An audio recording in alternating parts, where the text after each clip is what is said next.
Good evening, everybody. Welcome to Tech Tickle. The moving process has made it impossible for me to communicate in anything but an annoying monotone. Anyhow, welcome to the brand new set, I guess. I'm not serious enough to call this shit a set. Welcome to my new fucking room and what my wife lets me have in the deepest corner of the house away from everything. I'm not quite there yet. I might have to get some soundproofing because it's like really still very wally. But we're coming along here. I got some lighting mounted that will replace my giant soft boxes, so that's good. Nice LED strip up across the top there to make my face look all pretty and sexy. I got my shelves set up here, brand new from Amazon, $45 a shelf to house all my shit, and as you can see, I haven't done a very good job of organizing it yet. I got my brand new, let's turn the camera, brand new, oh shit, a brand new work desk, all in the same room from now on. You got my main play desk here, and then you got my work desk back there with all my building shit and a giant television to use as my test monitor. Aside from the shit scattered all over the place, that's pretty much the setup. So for today's video, and for today's video only, probably, I'm not going to do these very often, we're just going to be taking a look at my own personal top 10 favorite games that run on Intel integrated graphics. And we'll just see how these 10 games run on integrated graphics, just for all those people out there who have a full system built ready to go, but they just can't stomach paying fucking $600 for like a mainstream graphics card. Alright, so let's flip around this bullshit and take a look at my big screen over there. Okay, well that's not a bad view at all. That's pretty well fucking framed. Look at this, I'm like a real goddamn YouTuber and shit. Okay, so while Windows is updating, let's talk about exactly what we got going on over there. Over there on my test bench, if you want to call this a bench, more like a test desk, we have an i3 4170, which carries with it, of course, HD 4000 Intel integrated graphics or some shit like that. I never pay attention to integrated graphics and I've never cared in the past. But that's representative of something that you might have right now if you're a budget builder looking to put together something used on a limited budget and you can't quite buy a graphics card right now because they're so absurdly expensive. It's got 8 gigs of RAM in it because I think that's more or less representative of what you would have built to date if you were in that position. And I've got my test power supply hooked up to it. Pay no attention to that. Oh, and of course, all the games are running off of an SSD. Again, not really relevant to what we're about to do today. And one more thing, I'm going to do my best to stay away from games that have been grossly overexposed, like your Stardew Valleys and your Undertales. It's not that I didn't love them, it's just that this is going to be my list of my personal favorite games. And I'm going to hope that all 10 of them are at least interesting and things that you may not have heard of or considered. Anyhow, enough bullshit, let's get into it. If you like side-scrolling RPGs like Dust and Elysian Tale, then Valda's story Abyssal City is going to give you a serious second wood. While not a particularly popular title, it's been well enjoyed by those who have played it, carrying an 85% positive rating on Steam, and it's pretty cheap with a $15 regular price tag and an all-time low of about $4. Performance-wise, as you can see, things look sexy. The VRAM might be maxed out, but the iGPU isn't really doing a lot of work, and the game has no trouble running between 50 and 60 FPS on the highest preset. Highly, highly recommended, but not quite as highly as number 9. Defender's Quest: Valley of the Forgotten. Do you like tower defense games? Do you like humor?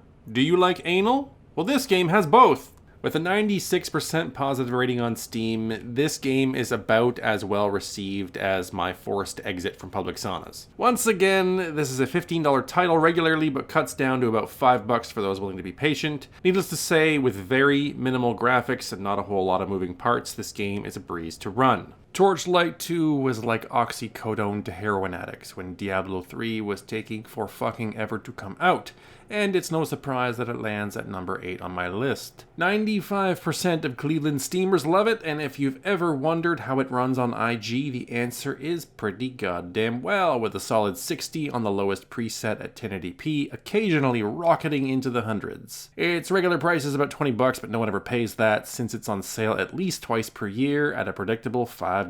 Yes, believe it or not, this game does indeed run on HD 4400 graphics, albeit on the lowest settings, hovering erratically between 30 and 60 frames per second. Super Mega Baseball is by far my favorite baseball game to come out since High Heat 2003, and my all-time favorite among those that don't feature New York Mets with Coke Nose. 91% of users agree with me to some degree, and the other 9% are probably Hitler alts.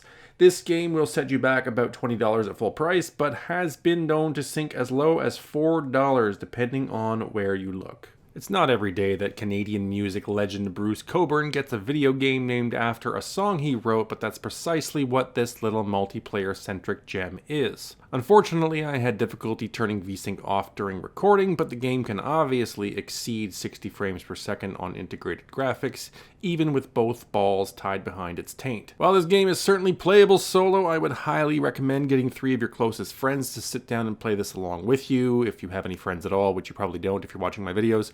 94% of people think this game is great, and at a regular price of $17 with a $7 low, you won't have to spend very much to see if you agree. Fuck you for judging me. Yes, I like Pixel Junk Monsters Ultimate. Yes, my wife and I played through the entire thing together in co-op mode. No, she didn't force it upon me. And yes, I now try to level up all of my weapons in real life by dancing on them. For some reason, the iGPU is sitting unutilized while the game seems to be locked at 40 frames per second. No idea why. That aside, there's no reason you shouldn't experience this little slice of cartoon magic for yourself. 82% of people have danced their cannons up to level 5 just like me, and some of them have paid as little as $1 to do it. This game's ability to run on integrated graphics amazes me. Obviously, you've got to kick it down to the lowest settings, but the game still looks gorgeous even with everything turned down and delivers a solid 60 at 1080p. Best yet, the developers recently introduced local co-op and seem to be pretty set on supporting this game with updates, at least for the near future. 89% of Steam users didn't mind giving this Zorro-looking motherfucker a shot at saving the world, and a lot of them were able to dodge the regular price tag of $25 to snag it for about $6. The only sin that Hammerwatch is guilty of is not having a procedurally generated dungeon system at the end of the game, because otherwise it's damn near perfect. It's one of those games with such tight controls that you really feel like a hand wizard every time you combo zap a bunch of enemies or get that perfectly timed beam heal on your tank just before you all take it in the collective ass. 89% of people like it, so I don't see any reason why you guys wouldn't. It's actually a wee bit tougher to run than I would have guessed. I had to turn off every graphical feature and still couldn't really get a steady 60, but with frame rates into the 50s at 1080p, it's still well worth the $1.50 it sometimes costs during the sale season. Folks, this is it. This is proof that perfection can come from simplicity. Proof that games don't need to be complicated to suck up several hundred hours of your time. This is Kingdom New Lands. If you're the kind of gamer who likes survival, tower defense, resource management, real-time strategy, and racing against the clock, this is going to be your jam until that graphics card arrives. If you don't believe me, believe the 88% of people on Steam who agree with me, and if that isn't enough to sell you on this dinky-looking masterpiece, maybe the $17 regular price tag and $5 low might help. And while I would highly recommend this game and My Naked Sister along with it, it isn't quite my favorite integrated graphicable game of all time, because that spot belongs to Battle for Westnoth. It's been out for what seems like forever now. It's still 100% free. It's still a beloved pillar of the PC gaming community, and it's still responsible for me killing more time at work than Reddit, Facebook, Scrabble, and browsing Kijiji combined. If it had a Steam user rating, it would probably be somewhere near 100, because anyone with half a brain and 5 minutes of patience to play through the tutorial